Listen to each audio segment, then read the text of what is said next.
WhiskyJason here, whiskey from the viewpoint of an American in Germany tasting rare and exotic whiskeys. Today I have a really rare whiskey for you from Northern Ireland. Look at this nice little bag, environmentally friendly. So you open it up. I kind of think I'm with Blind Bourbon Nation here, where they do their reveal each and every time. And look at this, yay! Killowen! Not to be confused with the distillery in Campbellton. Killowen. This is the Bonded Experimental Series. And now there's a wonderful name down here, which I have problems pronouncing correctly. I think it's called Txakolina. And this is the Acacia Basque bottling. Basque is an area between basically France and Spain, a whole region for itself, which has tried to become independent for many, many decades now, I think. And they have there this Txakolina aperitif, white wine that they use, and they use those barrels for it. And somehow Brandon, the, what is he called, the malt master at Killowen, he actually, oh, interesting. He actually got a couple of those casks, or at least one of those, and he has now put new Acacian wood tops and bottles on them, on the lids, and therefore we have a nice hybrid cask. In Ireland, this is €90 for a half-liter bottle. Over here in Germany, I only paid $85.90 for it. So whiskey base number 149243, and it's 55.75% alcohol by volume. Unfortunately, in Europe, we do not do the 0.00, but rather we only have to say it's 55.8. So I also bought here from him, this is www.irish-whiskies.de for Germany. For Mareike, she's now the distributor here in Germany. She also has a Putschen with 48%, which he distilled himself. Now, this is not his own distilled whiskey. It is 10 years old, and they have a nice little story here in the back, which I want to read. It says distilled at County Louth and County Antrim, which means, of course, we have the different places. We have Bushmills. And it says here distilled in Ireland, 75% 2009 grain Irish whiskey, 5% 2008 malt Irish whiskey distilled in Northern Ireland, yay, and 20% 2008 malt Irish whiskey. And this is the approximate blend guide, by the way. Passionate about transparency. Thank you very much, Brandon, for doing that. This combination of single grain and single malt Irish whiskey started its life in ex-bourbon casks before blending and aging further in sherry butts, which is nice. To enhance the character of the aged blend, Killowen have expertly married it with another ex-bourbon aged single malt Irish whiskey before finishing it in that Txakolina cask. www.killowendistillery.com. For all those that want to take a look at that, you can actually see that there. All right, so this is bottle number 217 from 490. So fairly rare, to be very, very honest. All right. Oh, interesting. Okay, what I'm going to do is I'm going to compare it to something that also has Acacian wood in it and is from Ireland.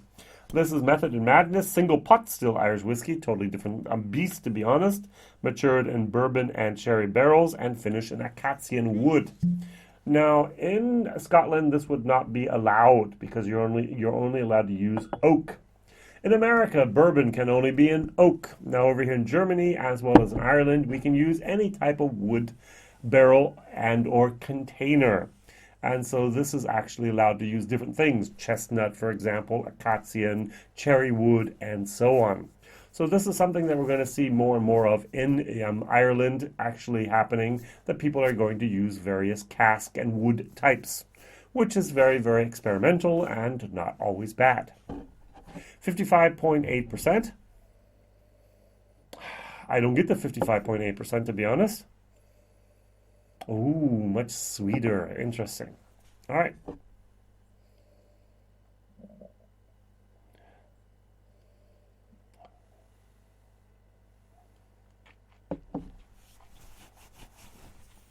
Mm-hmm. Mm.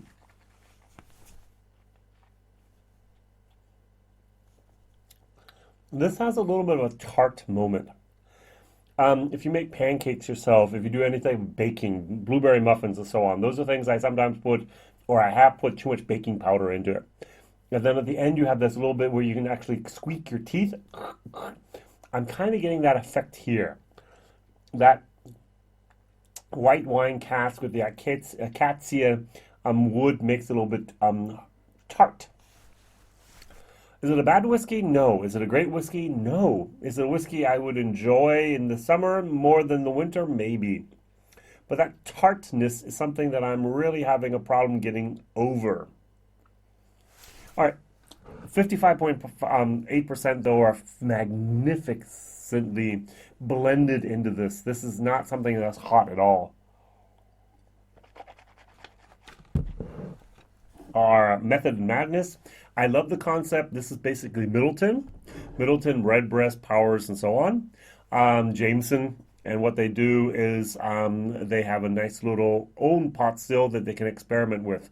So they have their apprentice distillers, and they actually can try different things and tinker a little bit and see what happens with experimental series. Method with the madness involved. Great title, by the way.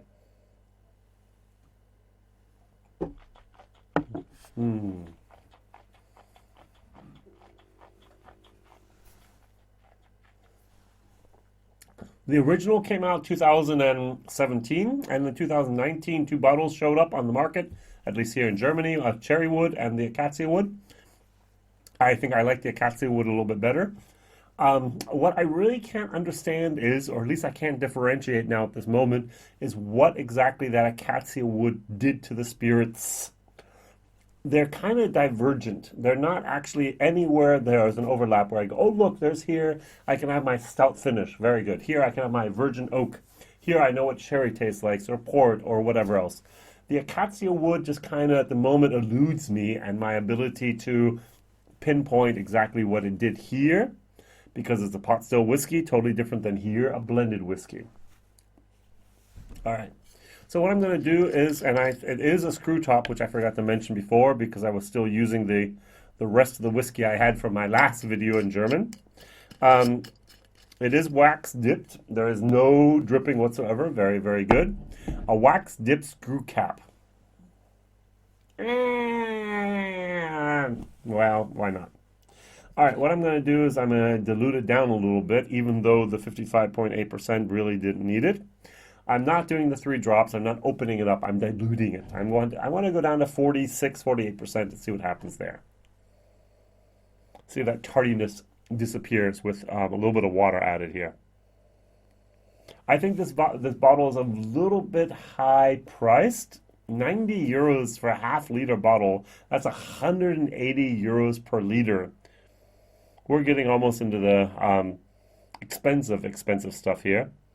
I can get Redbreast 21 for a cheaper price than that, for example.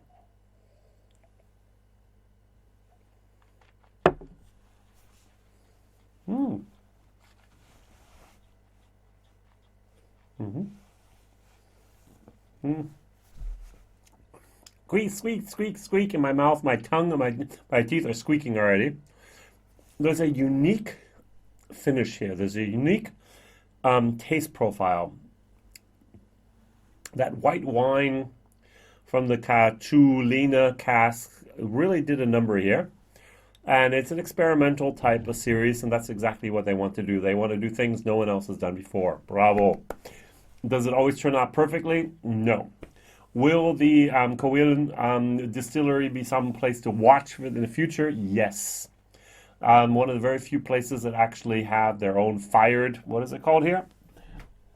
Their direct flame fired pot stills. And they've laid down some stock already, and they actually will be producing in the next couple of years some very interesting things. Some non-conform is what they call them, pot still recipes, because pot still has to be at least 30% malted barley, at least 30% unmalted barley, and a maximum of 5% than other grains, for example, oats. And Brendan actually went back in history, like many other people have done, and said, look, the old pot stills were up to 20% oats. Why not use that? And that's what they're doing. And so it's going to be called Irish whiskey, I hope. and it's going to be non-conform pot still Irish whiskey, and it's going to be very, very interesting to see what he actually does there. If I look at the recipe here on his pochen, it says here 69.2% malted barley, 23% unmalted green barley, 3.8 Maris Otter malt, and 2% oats and 2% wheat, which is very, very interesting as a mash bill. All right, so my question of the day is, what other bottlings have you ever had with acacia wood in them? As I mentioned here, Method of Madness, as I mentioned here, there's been a few others out there. Maybe you can write them down in the comments. If not, you can also write down your favorite Irish whiskey that has a finish. Anything that has a finish on it, even Redbreast has a finish, so why not go with that? Thank you very much for watching. Like, subscribe, tell others. Subscribe, not even that, but share maybe my videos with those that have not seen the many different Irish whiskeys that I've tasted, as well as, for example, you'll hopefully find it down in the description, the interview here with the malt master at Killowen, Brendan Corty. All right, thank you very much. All the best. WhiskyJason here. Over and out. Bye-bye.